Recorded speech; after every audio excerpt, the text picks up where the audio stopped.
보통 선생님을 바꾸면 이런 이야기를 많이 한다고 들었어요. 너 지금까지 완전 잘못 배웠어. 싹 다 고쳐야 돼. 완전 잘못된 거야. 처음부터 다시 배워야 돼. 바이올린에 대해 궁금한 내용 있으시면 언제든지 댓글로 남겨주세요.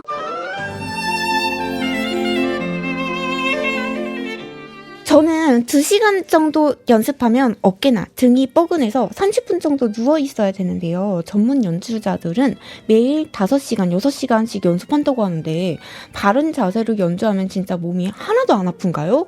라고 질문을 주셨습니다. 일단 본론부터 말씀을 드리자면 안 아파요. 안 아파야 그게 맞는 거고, 그렇게 테크닉을 익히기 위해서 제가 딱 한 번 지금까지 교수님을 바꾼 적이 있는데, 바꾸기 직전에 팔이 제가 아프기 시작했어요. 그러면서 여차저차 그렇게 바꾸게 되었었습니다. 그 이야기를 지금부터 조금 한번 해드려 볼게요.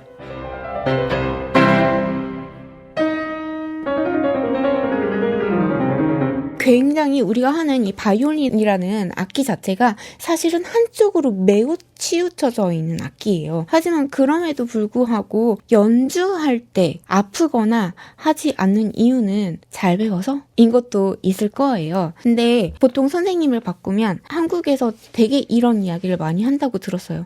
너 지금까지 완전 잘못 배웠어.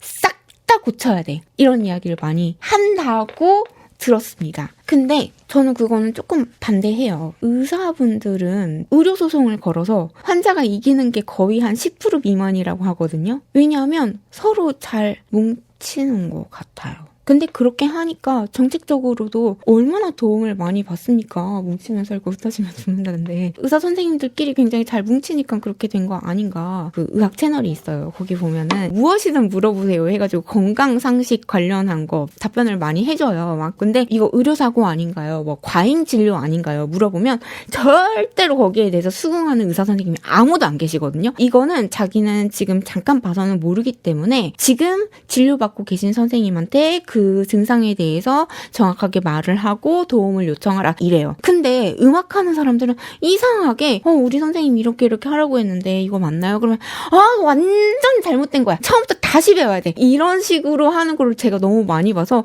왜 그럴까? 그렇게 안 했으면 좋겠다. 제가 배웠으면 하는 잘 뭉치는 패턴 중에 하나는 또 뭐냐면, 제일 좋은 명의가 누구냐? 뭐라고 답변하시냐면, 지금 당신이 진료받고 있는 그 의사 선생님이 가장 명의라고 답변을 하십니다. 왜냐하면 지금 당신에 대한 검사의 결과를 제일 많이 갖고 계신 선생님이 당신의 주치의 선생님이시기 때문입니다. 라고 그렇게 대부분 답변을 해주세요. Don't forget to subscribe. 구독하셨지요? 약간 옆으로 새긴 했으나 저는 연주를 하다가 여기저기 아프고 그래서 제가 배우고 있었던 교수님께 추천을 받아서 갔던 거지 임으로 가진 않았거든요. 근데 그 교수님께 어느 순간 이런 말씀을 하시는 거예요. 쥐, 이제 사실은 네가 어떻게 연주를 하면 내가 어떤 지적을 할 건지 네가 더 잘 알잖아. 그러니까 그 다음 단계를 한번 가봐야 되는 거 아니니? 라고 그렇게 말씀을 하실 때가 있었어요. 그러면서 저한테 어떤 교수님한테 가보고 싶니? 라고 해서 제가 당시에 이제 세계적인 국제 콩쿨 심사위원장을 맡고 계신 제이미 라레도라는 교수님이 계신데, 이 교수님 자체도 퀸 엘리자베스 1등 수상을 하셨고 또 힐러리한 선생님이시기도 해요. 그래가지고 제가 그럼 그 선생님한테 배우고 싶다라고 했더니 저희 교수님이 오히려 나서서 전화를 해서, 그때 이제 저도 국제 콩쿠르를 가는 길에 프랑스 리옹을 들려서 그 선생님한테 선보이기도 했었습니다. 그런 식으로 이게 이어졌으면 참 좋겠는데 이상하게 한국에서는 그렇게 안 되는 경우를 되게 많이 봤어서 그게 제가 너무너무 아쉽더라고요. 그래서 만약에 어디가 아프고 그러더라도 지금 배우고 계신 그 선생님이 세이와이님을 가장 오래 보셨고 손가락도 제일 많이 만져보셨을 거고 소리 내는 것도 가장 많이 보신 선생님이거든요. 그래서 어디가 아프다라고 했을 때 내가 배우는 선생님이 잘못된 거야 라고 그렇게 무턱대고 생각은 하지 않으셨으면 정말 좋겠다는 바람에서 이렇게 이야기가 길어졌어요. 근데 이거를 내가 배우는 선생님이 일단은 최고야. 서로 깎아내리지 않았고 존중을 해줘야 타 영역에 있는 사람들도 존중을 해주고 또 더 나은 미래도 있는 것 아닌가 하는 그런 생각을 하게 됩니다. 오랫동안 묵혀뒀던 이야기라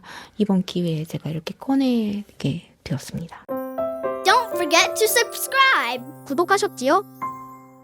지희님께서 근데 쌤이랑 음악적으로 너무 안 맞는 것 같을 땐 어쩌죠? 이럴 때 의사 선생님이 또 하는 말이 있어요. 환자 의사 간에도 궁합이 있다. 만약에 좀 안 맞는다라고 하면 좀 발품 파세요라고 하는 것도 되게 많이 들었어요. 그래서 다른 병원 갔다고 해서 뭐라 하는 의사 하나도 없다. 그러니까 여기저기 다녀보고 치료를 받되 한번 정착을 하면 신뢰감을 가지고 오래 진료를 받아야 당신한테 이롭다. 라는 이야기를 하거든요. 그것처럼 안 맞는다 싶으면 이 선생님한테도 배우고 저 선생님한테 배워보고 하는 거는 전혀 괜찮아요. 제가 우려한 거는 갔는데 저 선생님한테 배웠던 게 다 잘못됐다고 하는 거. 그거는 꼭 다 맞는 건 아니다 라는 이야기를 하고 싶었던 거예요. 그리고 배우는 학생 입장에서가 아니라요. 같은 음악하는 사람으로서 드린 말씀이었어요. 서로 다른 사람한테 배웠던 게 다 잘못됐다라고 말하는 것은 스스로 우리 음악계를 깎아내리는 것이다. 맞는 선생님을 꼭 찾으세요. 하지만 한번 찾으시면 그 선생님한테 오래 깊이 배우는 것이 좋겠다는 말씀 드리는 겁니다.